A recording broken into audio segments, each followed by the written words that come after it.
আমি প্রথমেই প্রশাসনকে বলতে চাই, আপনারা শান্ত সুষ্ঠ চুনারুঘাটকে অশান্ত করে তুলবেন না। আমাদের চুনারুঘাট মাধবপুর যারা পূর্বপুরুষ ছিলেন, হয়তো তারা কোনো ভালো কাজ করেছিলেন, এই জন্যই আমরা একজন সৎ এবং ভালো মানুষ হিসেবে একজন এমপি পেয়েছি, ব্যারিস্টার সুমন ভাইকে।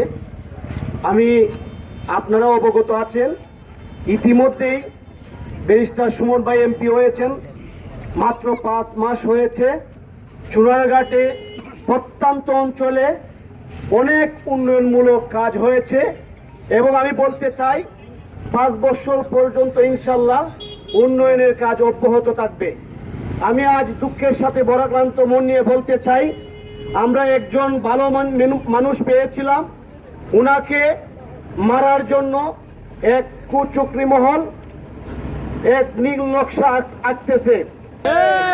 আমি আপনাদের বলতে চাই, সুমন ভাইকে যারা হত্যার হুমকিদাতা তাদেরকে অতি দ্রুত আইনের আওতায় এনে দৃষ্টান্তমূলক শাস্তি প্রদান করবেন।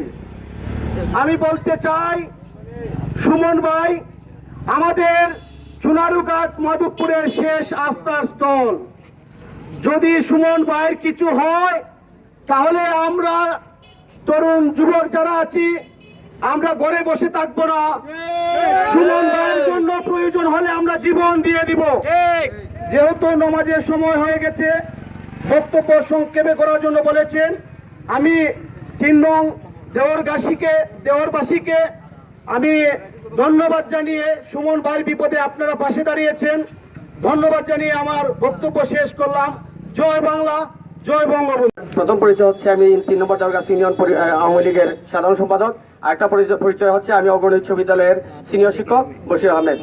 সত্যিকার অর্থে কিছুদিন আগে আমাদের অগ্রণী উচ্চ বিদ্যালয়ের সুমন ভাই আসছিলেন। আমাদের স্কুলের ছাত্র সংখ্যা হল 1300। উনি যে অনুপ্রেরণামূলক বক্তব্য দিয়েছেন অগ্রণী স্কুলে, ছাত্ররা ওনার বক্তব্যে যে অনুপ্রাণিত হয়, আজকে যে দুষ্কৃতিকারী এবং ওনাকে যে হত্যার হুমকি দিয়েছে, আল্লাহ না করুক এই ধরনের যদি কোনো দুর্ঘটনা ঘটে, তাহলে আমাদের এই 1300 ছাত্র আমার স্কুলের না, সারা বাংলাদেশে যারা মনের মধ্যে সুমন ভাইয়ের আদর্শ ধারণ করে, যারা নিজেকে একজন সুমন ভাই ব্যারিস্টার তৈরি করার জন্য মনের মধ্যে এই আদর্শ ধারণ করে স্বপ্ন থেকে, তারা কিন্তু ধ্বংস হয়ে যাবে। তাহলে বাংলাদেশে ভালো মানুষের তৈরি হওয়ার সংখ্যা কমে যাবে। আমি শিক্ষক হিসেবে একটা মেসেজ দিতে চাই যে সুমন ভাই যে মানবতার ফেরিওয়ালা, এটা শুধুমাত্র আমরা খাতা কলমে দেখতে কি, আজকে আমরা বাস্তবতার রূপ দেখতেছি সুমন ভাইয়ের মাধ্যমে।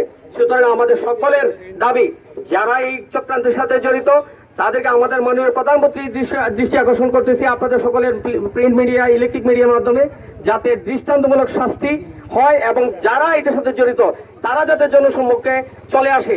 যদি তারা জনসম্মুখে চলে না আসে, তাদের শাস্তি নিশ্চিত না হয়, তাহলে বাংলাদেশের মঙ্গলের জন্য, স্মার্ট বাংলাদেশ গড়ার জন্য, মুক্তিযুদ্ধের যে চেতনা যারা ধারণ করেন তাদের এই চেতনা কিন্তু জাগ্রত হবে না।